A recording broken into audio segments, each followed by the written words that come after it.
afternoon, everyone. Aristotle said that the whole is more than the sum of its parts. And on this philosophy of holism, the holistic marketing concept is based on. I, Ayushi Kansal, student of PGDM batch 2021-23 of Jaipuria School of Business, would like to introduce the next panel of the day.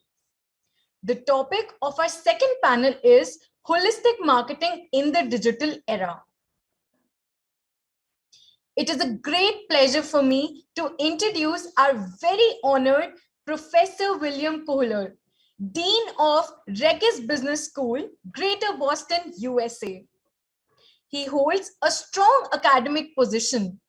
Professor Koehler is also Senior Advisor, Green Business Development with Breathe Green City, USA. His top skills include public speaking, research, and Microsoft. I am happy to introduce our next guest of honor and expert panelist, Mr. Vinay Maheshwari. He is the Executive Director and the CEO at Sakshi Media Group. He is a seasoned professional with over 25 years of diverse industry experience in the field of strategy, sales, marketing development, and brand management with global and Indian firms. Prior to Sakshi Media Group, he was associated with Dainik Bhaskar Group as Senior Vice President, Brand Marketing. We are elated to have you, sir, today. Our next guest of honor and expert panelist, Mr. Faizan Ahmed. He is the National Head of Digital Transformation Revenue of The Hindu, India. Mr. Faizan believes that the success of digital transformation must be supported by people mindset transformation. He has authored multiple research papers in the field of service quality and consumer behavior. He is also listed in the list of top 50 content marketers in India by LinkedIn. Our next guest of honor and session moderator of this panel discussion is Professor Mohan Lal Agarwal, President, Indo Gulf Marketing Association, Dubai. Professor Agarwal is the recipient of the UAE Golden Visa for Research Excellence. He is ranked among the 251 most fabulous global education leaders and is the former professor, California State University. We welcome you, sir. With this, we hand over the session to Professor Agarwal to moderate the session by inviting distinguished panelists on the same theme, holistic marketing in the digital era. Thank you very much, Professor Tapan Naik, for assembling such a wonderful lineup of jewels in marketing, in technology, in social consciousness, in public speaking. And I'm especially, grateful and humbled today with the kind of introduction that you have given of the people who are here. I think there is much to learn, and I will not miss that opportunity. As far as this topic of holistic marketing in the digital era is concerned, as I mentioned in my inaugural thank you or vote of thanks, that 1994 should never be forgotten as far as digital marketing is concerned, because this was the year when the first online banner ads were bought by an online magazine at that particular time, Hotwire. I'm sure my colleague Professor William Koehler, he knows about it a lot. And this particular magazine later on became, though it was a part of a print magazine, but it created always its own independent contents. And I'm also sure, that Mr. Faizan, who is known for his content marketing in this country, will also know that how this particular was a powerful theme for that magazine. It's unfortunate that that particular magazine got into several mortiferous and so many things that happened as a result of that. so it will be difficult to track thereafter. But it was a very, very important year in terms of that. So, what is the holistic marketing after that almost 36 years of the first use of the internet for marketing purposes? There are a number of ways one can talk about holistic marketing. One of the early ways of talking holistic marketing was that we should also not be afraid, or marketers should not be afraid of engaging in two very, very difficult and possibly anti-marketing techniques. The first, the so-called anti-marketing technique was called the counter marketing. What was counter marketing? The counter marketing was where you were allowing the third party to also talk about the product and the company and the brand and the relationship with the market in a very, very third party, I would say, independent manner. They were sometimes barraging the product, sometimes they were criticizing the marketing, sometimes they were all keeping them in line. And let me put it that way. That will be the example of counter marketing. So this counter marketing was many times done by activists, by social stakeholders. Many times government did it.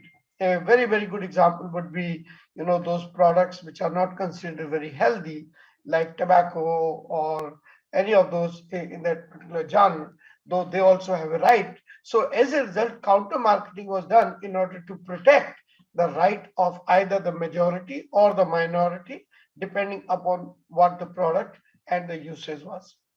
The second one, again, the same kind of anti-marketing was followed in the form of demarketing. Now, this demarketing was done by marketers themselves, in which they tried to slow down the consumption of their own product, consumption of their own masses, consumption of what they were selling in a way that becomes very, very responsible of them.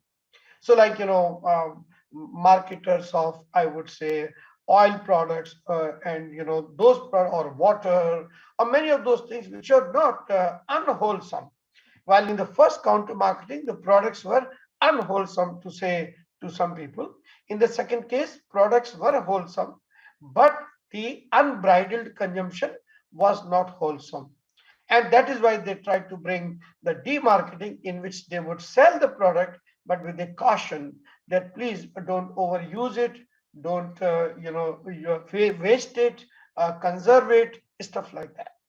A very good example of that was probably 15 years ago in Dubai, when I was a humble part of the largest commercial bank in this part, which is called Emirates NBD Bank, in which we brought out a campaign, and that particular campaign was very highly appreciated. And the name of the campaign was Borrow Wisely. Borrow wisely, where the bank themselves was saying that please borrow wisely. Borrowing is not unwholesome, but the unbridled consumption of borrowing can be disastrous. The same thing recently has been done by several financial companies, whether it is UTI, whether it is mutual funds, whether it is ICI. Many of them have done exactly the same thing. So in this particular genre of wholesome marketing through either counter marketing or demarketing, the goal is to let consumers decide with information. Informed choices were being given rather than denial of the choice. So from that point of view, you are neither taking the position of a god or any other, but you are becoming like a counselor, that this is how this particular thing is. The same thing has been continued today in the form of emotions or heart being as much important as the brain or the mind. So you have seen many companies, whether it is Google, whether it is Cadbury's, whether it is many, that they all have talked about their brand as an addendum, not as the central part. The central part was what their connection was with the society and how they served the society from that point of view.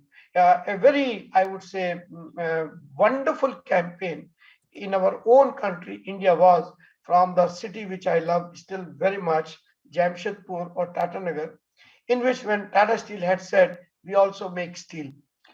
So that was again an example of dominance of heart over mind or logic or something like that. So where the addendum becomes the core and the core becomes the addendum. So this is another thing that I would like to say in terms of a wholesome marketing. Now, since we have such a wonderful panel of speakers, I would only say one last thought, and then I will actually take the permission of Professor Nayak to hand over the session of facilitation to my very, very close mentor, Dr. Professor William Koehler from Boston. I would request him to, after this thought, facilitate this session, chair the session, because I think your audience must get the best, and he is the best. So that's why I would give it to him to hand over this particular session. But just one last thought I would say. As you know, that in any investment decisions, financial investment decision, we always look into a kind of an indicator, which is called EPS, earning per share. Earning per share would mean that that how much profit the company is making per share. Higher the EPS, then thereafter the price of that particular share also goes up.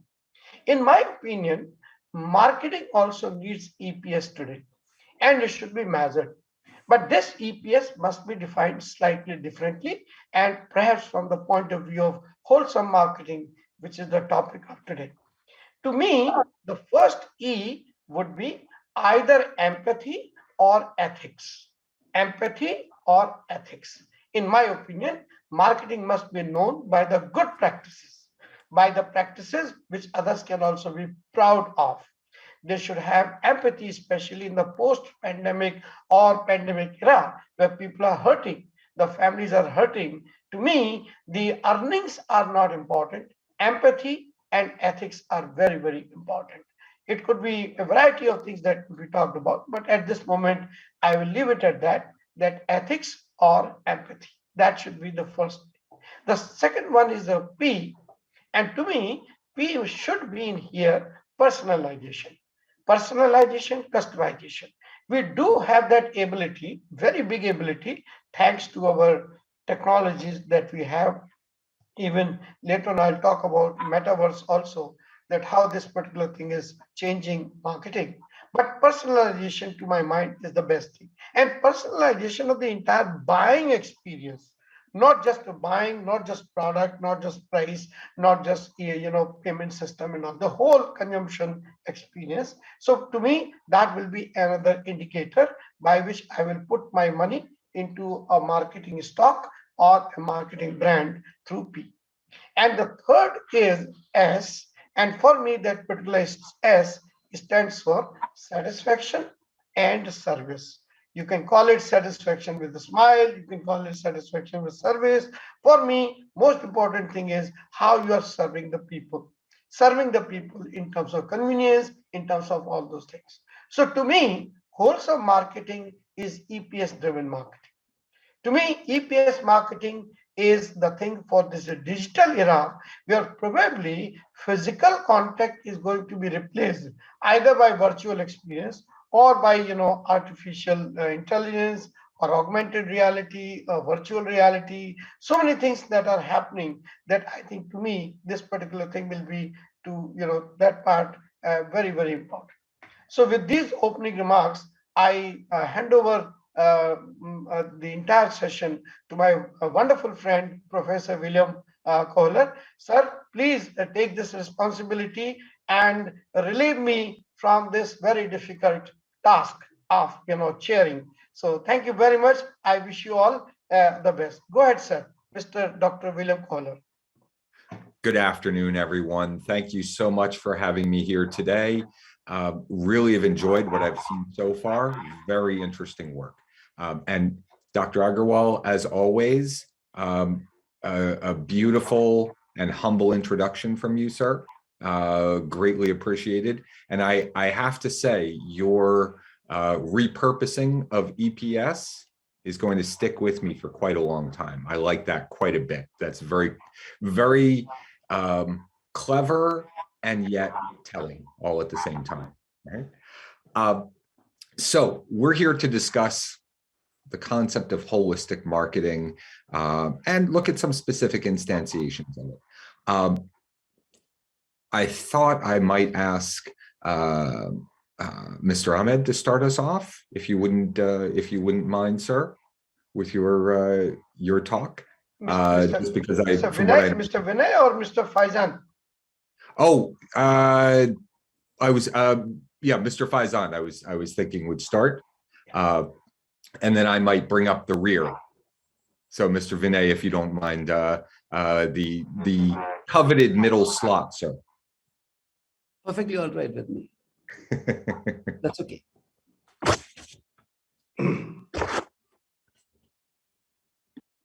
So, Yes, Faizan, over to you. Yep. Yeah. Thank you. I don't know how to start because most of the point has been really beautiful summed up by Mohan sir. But I will still try to put a context and try to justify this topic of holistic marketing in digital era. So before I get into what we as an organization are doing to tackle this problem, I'll just give you a small insight. What's our understanding of holistic marketing is. If we really have to ask a question to ourselves today, do you really think how many ads a normal individual is being exposed to in a single day? How many marketing communication we are exposed? I don't have a detailed data, but I was referring to a report which was published in 2017 by Forbes, which says a single individual is roughly exposed to 7,000 advertisements in a single day. Then I was going to another report which says how many times we are using our mobile phone, which can be a clear example. We have got almost 748 million mobile users in our country. That report was again amazing. Every 2 minutes, a person is checking his mobile phone to check on messages, maybe on social platform, or maybe on a content consumption pattern. What I really believe now, where we are living, we are literally living in an era of what you call an information overload. So as Manohar Mohan sir has mentioned, that 1994 is an year to remember. So if we try to understand a communication channel pre-digital era and a post-digital era, most of the communication used to be a single-minded in nature. We as a brand were promoting certain concept, but there was less of overlap between a same user. What has happened in current scenario? Now a single user is being exposed to multiple communication via multiple channels. So suppose if I consider myself to be a user, once I wake up, first thing I will do, I will just go and check on WhatsApp messages. Have I received any WhatsApp messages or not? Then while having breakfast, I may love to read a newspaper. While communicating with the help of Bluetooth or a radio, again, I am being exposed to a certain communication. And via mobile, within the digital, we have multiple options to explore. Maybe a digital is not what you call a single element. It is further divided into various parts, be it social, be it display banner, be it search. And now we recently in the last conversation, we talked about influencer marketing. And thanks to the data revolution which has come, you can definitely target a person to a level of one, a unique level of one. So what we personally believe, in order to ensure that my message is going directly to a user, what needs to be done? There should be a proper and a single communication which should be seated in the mind of a user. What we are trying to do with the help of communication or all those digital marketing efforts, we are trying to capture a share of brand recognition in the user's mind. This is what we are trying to achieve at the end of the day. So whenever we are crafting any communication, I believe each and every brand should focus on one thing, to create one communication message for what we stand for. Whenever we go and say, this brand is good, how we come to know that this brand is good?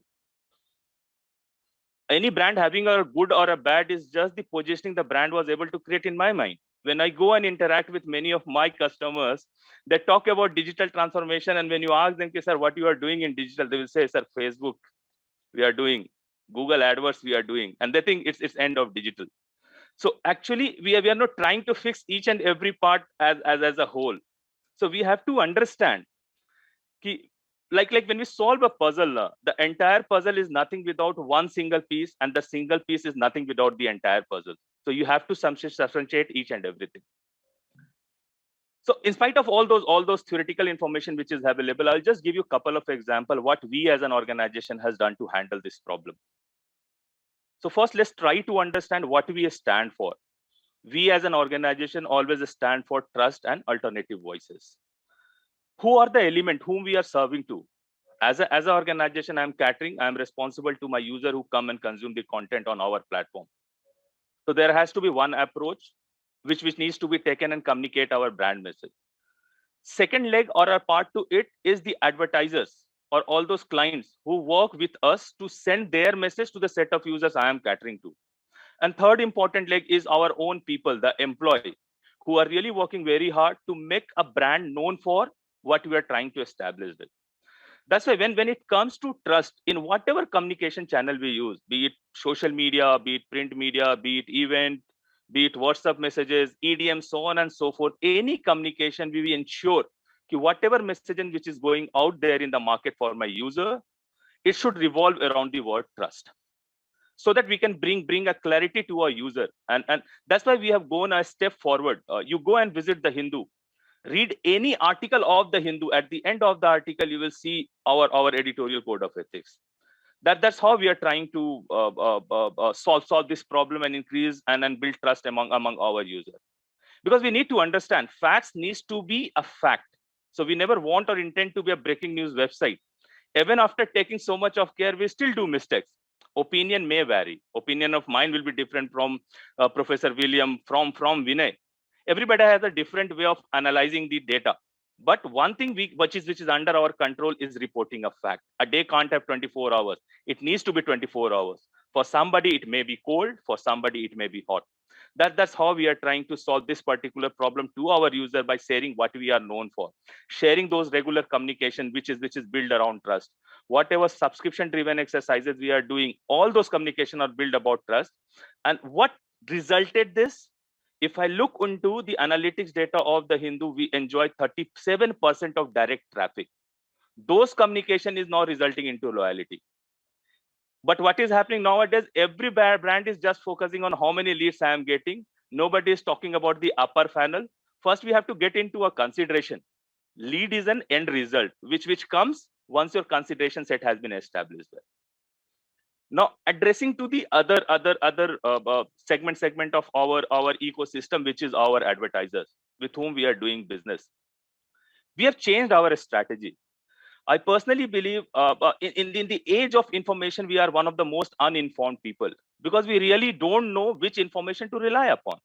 I still remember my graduation days. I used to go to library 2 hours before my session gets started. We'll search out for 4 or 5 books just to read one Moon's method. During the process, I will get exposed to various other techniques. But now what we are doing, if somebody says in 1994, this particular website was the first one to share an information, I will go and Google it up. Are we really sure from where I'm getting those information? Is that the correct platform to get those information? So how we are building trust of our advertiser? One approach I have taken. I have trained my entire sales team. Whenever required, your advertiser asks for any data, don't share them up what you call a JPEG or a PNG image. Show them the analytics live.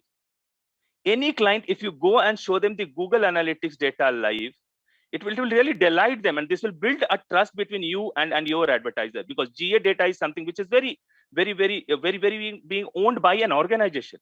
Nobody else will have an access, but the moment you are exposing your advertiser to those data, it will bring an element of trust. That's how we are trying to address the core principle we are known for, trust, to our advertisers.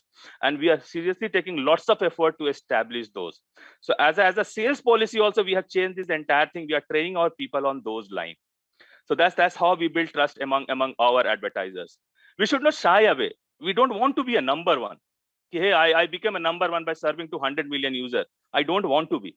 But I should know, if I am reaching out to 30, 35 or 40 million of users, I should be well informed of who these people are. It's not only the audience. Capturing your audience at the correct time is equally important. Maybe I, being a Faizan, will behave differently at different times. Same goes for the platform itself. That's we have to build it up. Third important thing, how to generate or how to create the same principle of trust to your people. I don't know whether I can say this or not, but I believe we were the first company who has merged the entire print and digital sales team. So in March, now there is no separate digital sales team because our intention is to be a digital first company. So we have merged our entire digital sales team and a print sales team with a belief, with a trust that our people understand the values of the Hindu as an organization, and with the proper reskilling and training, we can transform them up. And I'm happy to share, we have almost triple our revenue in last 24 months from the contribution which was happening via sales. How to achieve that? First thing what we have done, we have formed a unit called Digital Center of Excellence. Why this was required? So we don't want to train all our people at one go. We selected a batch of 16 people, get them through almost a 3-month long intensive training program to try and understand each and every aspect of digital advertising and sales, along with the help of my industry friend and the agency people who are helping us with the internal journey. And we have ensured that all this training should be done by the internal people, because external speaker may come and talk about the ecosystem. They will come and say, hey, digital is growing at what you call a CAGR of 38%. Our intention is how we can be a part in that particular growth. I want my team people to understand how this 38% growth can be achieved and how this is helping us. Because if you go and talk to our advertiser in current scenario, every client is looking forward for a digital transformation, but they don't know how to do this. So once my sales people is going and interacting with those clients, they can feel confident, they can trust on our people. Hey, they are the one who understand print really well. They are the one who understand events really well, and they are the one who can also help me with the digital understanding journey. So to sum up, I won't take much more of time, but to sum up, my understanding is we have to decide and make it very clear what we are known for.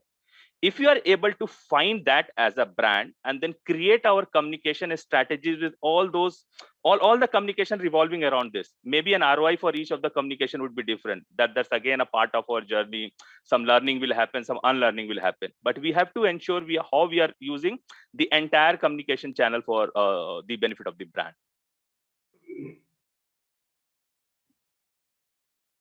That's it from my side.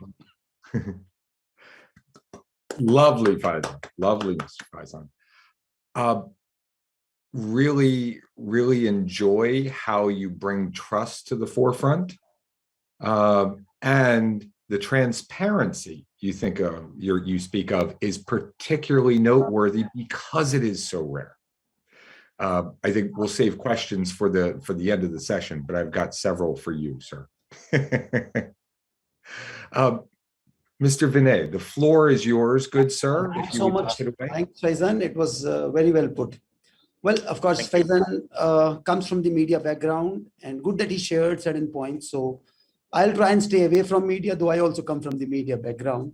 So having invested this is my 26th year in the corporate side, and last 16 I've invested in core media, in the core media businesses.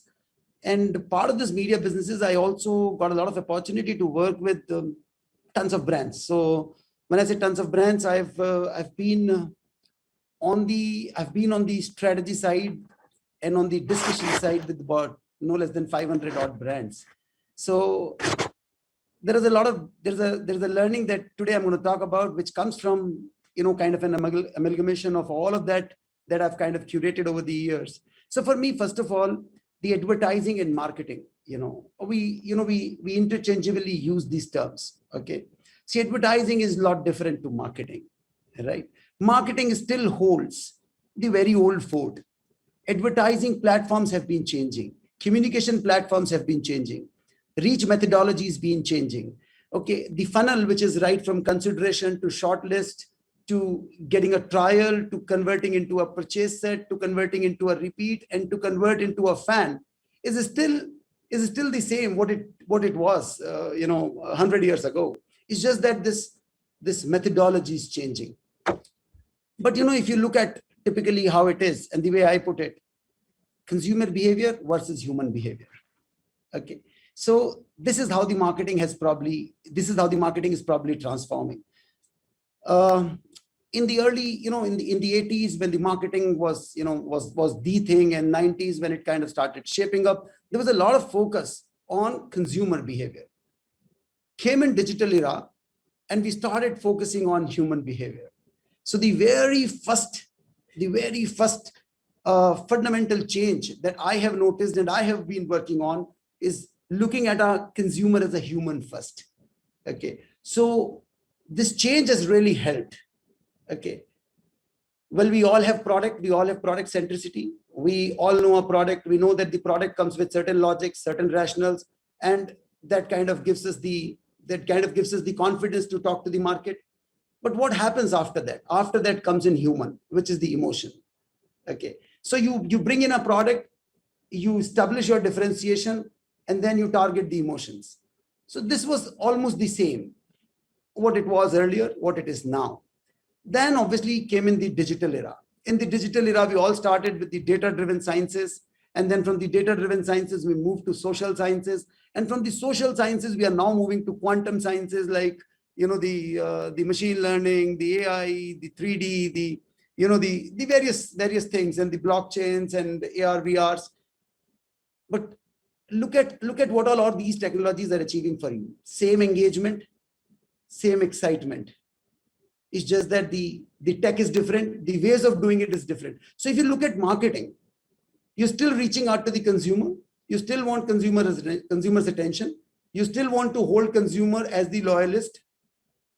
So if you look at the marketing funnel per se, the marketing fundamentals per se, marketing fundamentals are more or less the same. Okay, it's the way you advertise. It's the way you advertise, the way you reach out. That has been changing. And needless to mention, obviously, ever since the digital era has come, the speed to market has changed tremendously. The definition of trust has been changing. Visibility is creating a lot of trust. Okay, so for example, platforms like Swiggy's and Zomato's, they come from the blue, and just in 2 years they carve out a brand. Okay, that's also to do with the experience, and the experience is also bringing in trust. See, the trial, if you see, in early 90s, we weren't exposed to so much of trials. Right now, the kind of trials that we are exposed to, we weren't exposed to the kind of influencers or kind of experiential learnings. Now on every platform there are experienced users sitting. They've been sharing, so there are reviews, there are so it's like the word of mouth that we used to talk in the early 80s, that the word of mouth is much larger now. Okay, it's much larger now. So if you see the fundamentals, the way I see, and after having handled so many brands, I see there's nothing changed in marketing. All that has changed in the ways we advertise, in the ways we are reaching out to audiences, in the ways we are creating those experiences. I think that has changed. So speed to market has changed. Speed to innovate has changed. Consumer funnel is still the same. Customer journey is still the same. Okay, is the fundamentals of customer journeys has not changed. User behavior, the consumer behavior is now a user behavior. Okay, so some of those terminologies have changed. So for me, it's not about machine learning, it's about deep learning. Okay, I think it's not about machine learning, it's about deep learning. Machine learning is still a science. Okay, it's about deep learning, how you actually learn your consumer, how you actually create the universe with, your universe within that universe. So how do you actually differentiate, and how do you actually ensure that your universe is your universe and will remain your universe because you have the handle of innovation with you. Okay, so a lot of those things have to be looked at. This ecosystem is very different, but as I said, and I've been saying, the marketing fundamentals are still the same. Okay, so that's what I wanted to say. Maybe we can connect it towards the end of the session. I would love to take those questions, because that's where I think my experience can be better utilized. Certainly understood. That was a brilliant formation, Mr. Vinay, I have to say. I'm particularly drawn to your distinction between consumer behavior and human behavior. I think that resonates for me with what Dr. Mohan was talking about at the start, with ethics and empathy at the heart of what we should be doing in marketing. I'm going to jump in now, share some thoughts, if you all don't mind, and share my screen. Yes, yes. Please go ahead. Wanted to frame holistic marketing a little bit for us, perhaps especially important for the students in the session today, but also so we're on the same page. But at the same time, I wanted to highlight, to my mind, the aspect of holistic marketing where we as a profession are falling down on the job. So in setting the terms, my favorite marketing quote of all time right here, Robert Louis Stevenson, the author of Treasure Island, 19th century English novelist, everyone lives by selling something. Now, to marketers, those words are music to our ears, I suppose, right? It's also a little sad on a different level, but we won't go there. In talking about what holistic marketing is, I think it's important to understand the elements and how they come together. And again, this is all my understanding. Different people look at it a little differently, but we should all look at it holistically, I guess. The first aspect, of course, is relationship marketing, right? How do you, as Vinay was just talking about, right? How do you take the customer through that journey? How do you turn someone into a fan, right? Integrated marketing, how do we make sure that our channels are working together? How do we make sure that our messaging is consistent and on brand? So as Faizan was saying, we can build that trust with the consumer, right? Nothing will sap consumers' trust more quickly than mixed messaging on brands, right? A brand and brand equity only exists in the mind of a customer, right? Let's be clear about that. Third aspect, and the one I want to focus on a little bit more, is internal marketing. Right? How do you get your teams, your personnel, your most valuable resource, your human capital? How do you get everyone pulling in the same direction? Okay. How do you maximize, to put it in Marxist terms, if you will, how do you maximize the extraction of surplus value from your teams, right? And then, of course, societal or socially responsible marketing, right? How do you enable your customer base, your other stakeholders to realize that, oh yes, we are good corporate citizens, right? Now, in the United States, that's become perhaps the most, how do you say, the most salient aspect of marketing today, perhaps, right? But let's drill down a little bit more. Now, if we're thinking about why we want to take this overall approach, some of it's obvious, but I think it's always good to put the ideas out there. Obviously, we want that consistency in messaging. We want the brand to be transparent and trustworthy. Authenticity is, well, for many people, of course, they think of it as the antithesis of what marketing's all about. We know better, of course. Authenticity is crucial, especially in terms of the explosion of users, the explosion of reviewers, the explosion of word of mouth Vinay was talking about. How do you get through? How do you break through the clutter and make the consumer believe that your brand, your company is authentic? Difficult. Holistic marketing offers some answers. Obviously, when all of your channels, all of your outreach pulling in the same direction, you become much more efficient.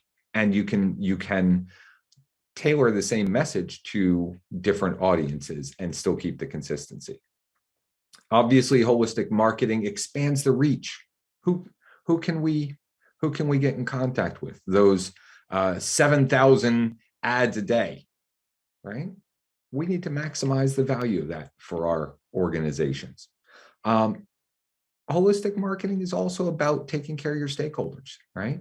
In India and in the US, not just government, but especially civil society is asking so much more of firms than it ever has before. Firms need to be environmentally, socially. In the US now, politically, upfront, active, and seen to be doing, quote unquote, the right thing. And of course, no two people agree on what that right thing is. Makes our job of being a marketer a whole lot more difficult, my friends. And of course, direct regulation can be better served with a focus on marketing that identifies exactly how the organization contributes value to society outside of simply the products it sells. And finally, of course, holistic marketing is ultimately all about customer retention and loyalty, because everything we do is about customer retention and loyalty, right? Now, if we're looking at these elements, just a quick check of how we're doing, right? Relationship marketing.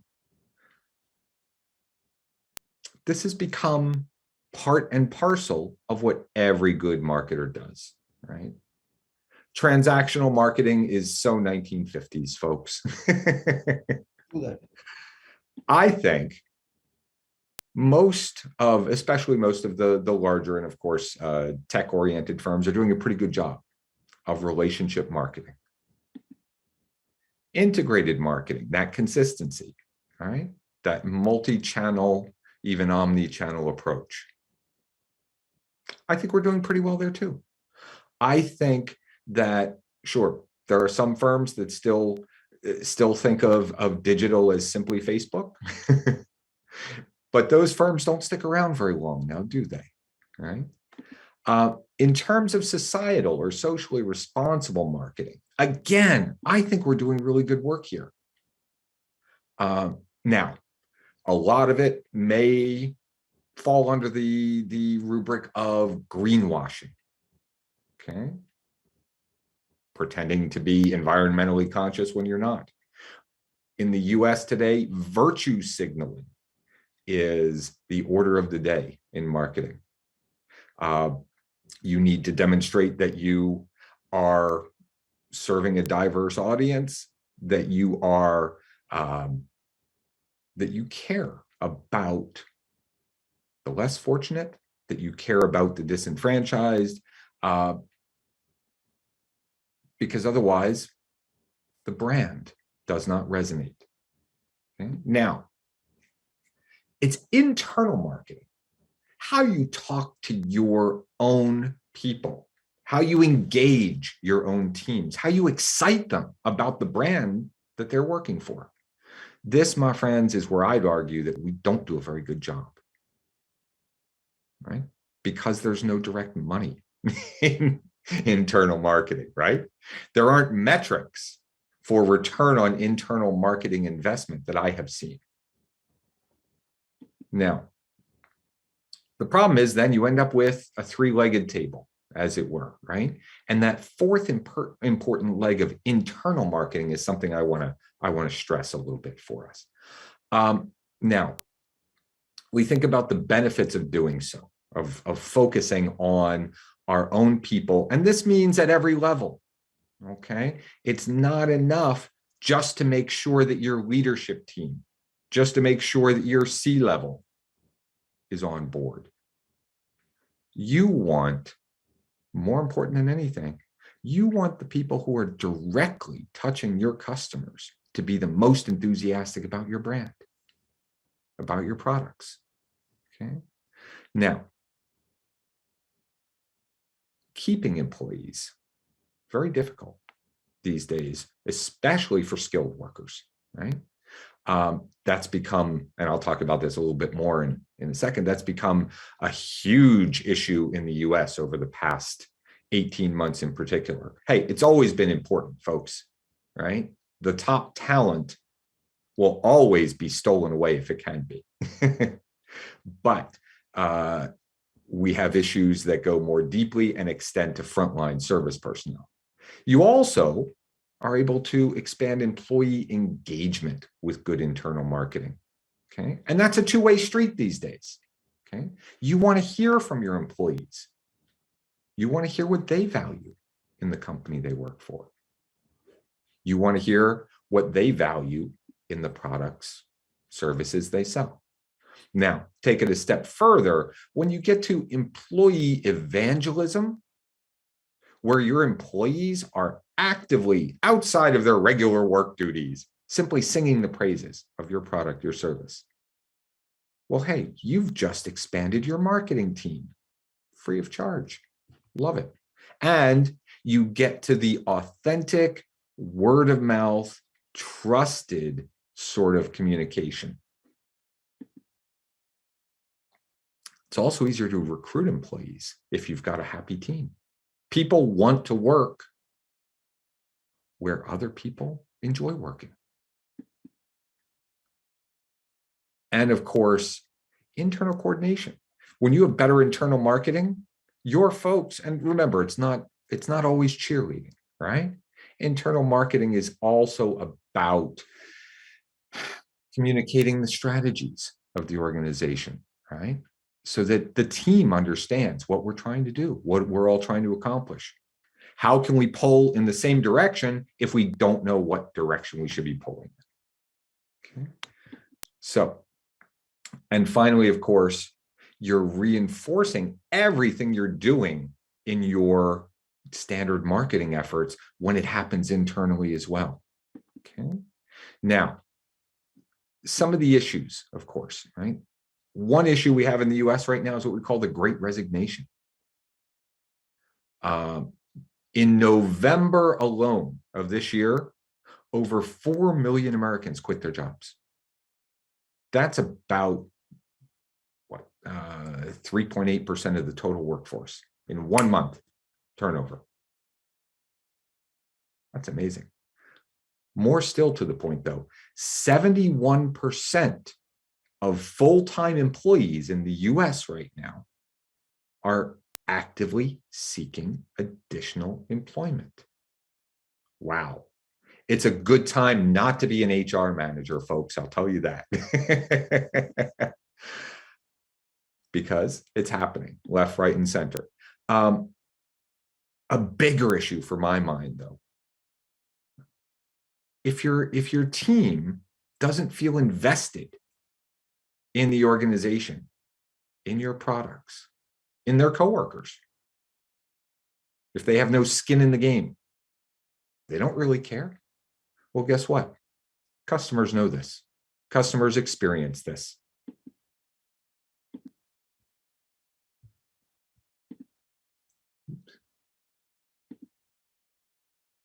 Now, would also argue that it goes, goes a little bit beyond that. Sorry, I'm just going to redo my slide here for a second.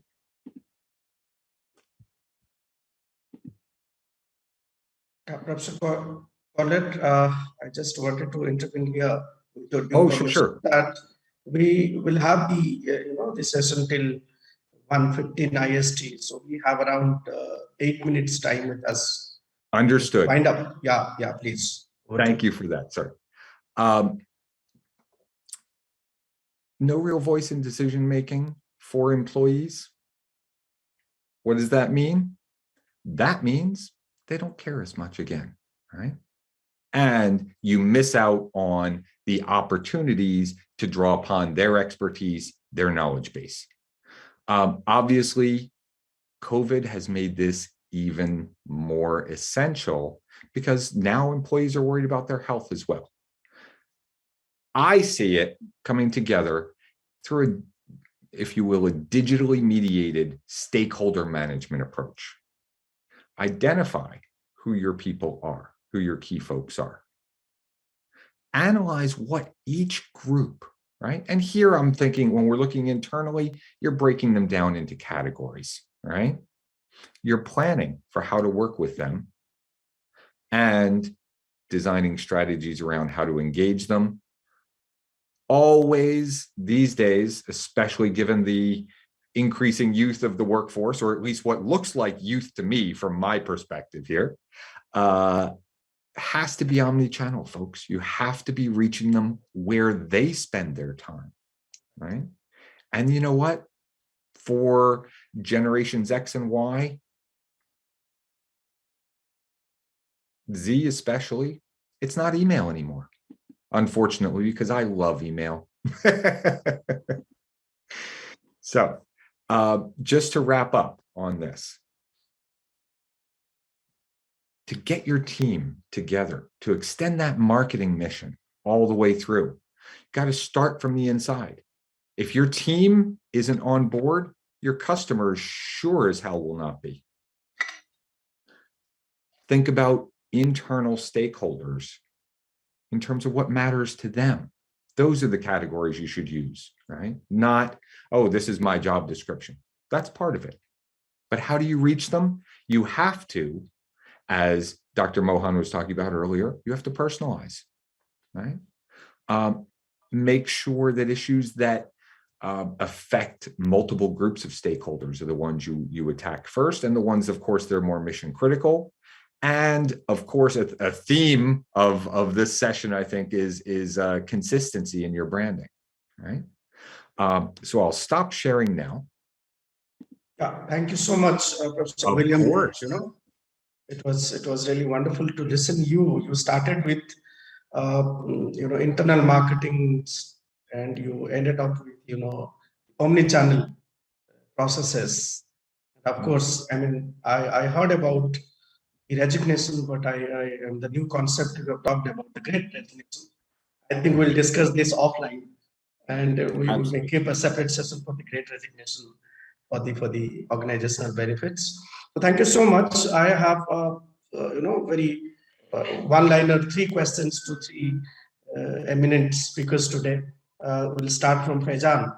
Faizan, if you can, I mean, being the head of digital transformation revenue of the Indo, you can please highlight how the holistic intervention, I mean, how do you see that the holistic intervention of marketing disruptions are there in your organization? And to be brief, in 1 minute, if you take. Okay, I'll just put it very simple. Thanks, Professor William, for sharing those slides. And when I got this responsibility of digital transformation 2 years back, trust me, the first point which I thought was that how to improve the trust of internal stakeholder. Because I was supposed to work with the people who have never been exposed to digital sales. So that was the first thing we have done, and I'm still working on those lines. And trust me, once you are able to build a trust of your people, you sail smoothly. Now we are seeing lots of synergy. Lots of people are coming and helping us. But if you talk about the entire holistic marketing approach, not from a brand perspective, I must say, if you are offering digital as a solution, that's also one of the marketing we have to do internally, as well as convey that message to our external advertiser. Hey, they are the folks who were servicing you for print business earlier. Now they are the only one who will talk to you about digital also. So when we set up this entire thing, I've set up the entire thing on 4 T's. Unless and until the first 3 T's are aligned together, you can't achieve that 4th T, which is transformation. I call it the first T as trust. Means trusting among your people. As an individual, I have to trust that I can transform, I can change. So unless and until that T is not established, you can't think about transformation. The second T stands for transparency. Once you work in integrated approach or a closed approach, lots of differences will come. So we need to have a proper transparency between all the teams working together. We may debate, we may discuss, we may have different of opinion, but once anything has been finalized, let's work towards a common goal. That's the second T I follow. Then third important T is training. Nobody is going to have a dream in the sleep and say, hey, from tomorrow onwards, I will take a baton and sell a digital. Invest time on your people. Invest time on your people. This will give them a confidence which you are talking about, internal marketing. Once you re-skill them, they will feel more motivated. So just staying with the organization is not the monetary part. The people see how my career path is being progressing. And if you get an opportunity to do something like that, there is no more satisfying job you can have. Absolutely. Once all this, Absolutely. when these 3 T's, that trust, transparency, and training is in the proper direction, definitely it will lead to the transformation. It will lead to the transformation of people. So that's how basically I define marketing. Totally in line with you, sir, that internal marketing is something we should focus upon, because if your people are not convinced about your product, you can't be sure about the rest of the world. Thank you. That's Thank you, how Faizan. Absolutely, you are right. And I think you are in this, you are in the correct line, keep the trust. I think the media industry, you people are, you and Vinay both are there into the media industry. I think more than trust, there is nothing. So you're absolutely right, and keep your internal marketing very, very strong, so that the holistic marketing is going to depend on that. Thank you so much, Faizan. It was really wonderful to listen to you. Now coming back to Mr. Vinay. Vinay, you also, being a person from media industry, I just wanted to understand, though in fact you told that you are not going to talk about the media industry today, but yes, I'm insisting you that you at least focus on how do you see the digital transformation into the media industry these days, Okay. because this is playing a vital role for the consumers. Sure. So see, like Faizan used 4 T's. Let me also use another word, and let me use the 3 C's. So this is all about collate, create, and curate for me. Wonderful. So basically it's about collate what you do, what you are known for, what you can do, create the best out of it, and keep curating what you create. So if you just keep curating what you create, let me tell you, you will constantly be in that area, which is the area where you will be able to differentiate yourselves with others. Okay. So honestly speaking, holistic marketing is, to me, is still sticking to the marketing fundamentals, still ensuring that you have something that's solving something for people. Okay. So your product, your services should be solving a problem for the people, and you should be solving them in a very differentiated manner. Okay. So that people have a reason to come to you and keep coming back to you. Okay. So when we are there on the media side, and I've been a part of the political marketing as well, and I did public policy marketing, I did political marketing as well. See, I can tell you from my experience from the ground, why do some leaders continuously keep winning, and why do some leaders, kind of just come up and go off? Okay, this is what it sums up to. Okay, so if you can just stick to the basics of marketing, fundamentals of marketing, rest all is only execution to me. Wonderful, wonderful, Mr. Vinay. Thanks for portraying the 3 C's very beautifully, and thanks, Faizan, for putting 3 T's and 3 C's. I'm learning a lot from today's conversation, today's deliberations. I do not know how much students are getting, but I personally getting a lot. Now coming back to Professor William, I mean, it was really wonderful to listen to you, Professor. My very simple question, I mean, it's not a question. I mean, I have a doubt how the societal or social marketing, do you believe, is adding values to the holistic marketing behavior? I hope you can hear me. Yeah. Yeah, absolutely. No, I think, and this ties in with some of the beautiful thoughts from my fellow panelists, right? Socially responsible marketing builds the trust and aids to the transparency that Mr. Faizan was talking about. And as Vinay was talking about, ultimately, of course, we need to differentiate. How do you differentiate yourself in an environment in which people's values have really come to the fore in their purchasing decisions like we have never seen before? Okay. How do you do that? Well, you craft a brand image that portrays your organization as a socially responsible actor, as an organization not just that provides us lovely hot and sweet spice for our food, but an organization that makes the planet better. Because consumers increasingly will not settle for less than that. Right. And yeah. Thank you, Professor William. I think we are running short of time. Dr. Nitin is looking at me that we have already crossed the time. I'm not going to take much time, but yes, before I wind up, being the director of the institute, it's my honor and privilege to thank all four esteemed panelists, Professor William, Koehler, Mr. Faizan, my own dear student. Okay, I feel privileged to have him all the time. Okay, and Mr. Vinay, of course, it was wonderful to listen to you today. And my, a mentor, a friend, a guide, a philosopher, Dr. Mohan Lal Agarwal. So thank you all the esteemed panelists for putting your, highly genuine, valuable and practical approach so far as the holistic marketing is concerned. I basically not from marketing area, but I think gradually, eventually, I'm learning marketing a lot. So thank you so much, all the panelists. Can I just add one thing, sir, if you do not mind? Yes, please. A special note of thanks to Dr. Koehler, Yeah. who is at this moment 2 o'clock in the morning. Yes, yes. Our sincere thanks to you. 3 o'clock. I saw a point now. And really, with folded hands, Dr. Saab, I'm thanking you. With folded hands, I'm thanking you that you have done us such a big favor. Believe me, this institution, Jaipuria, is known for humility, service, and everything that goes with it.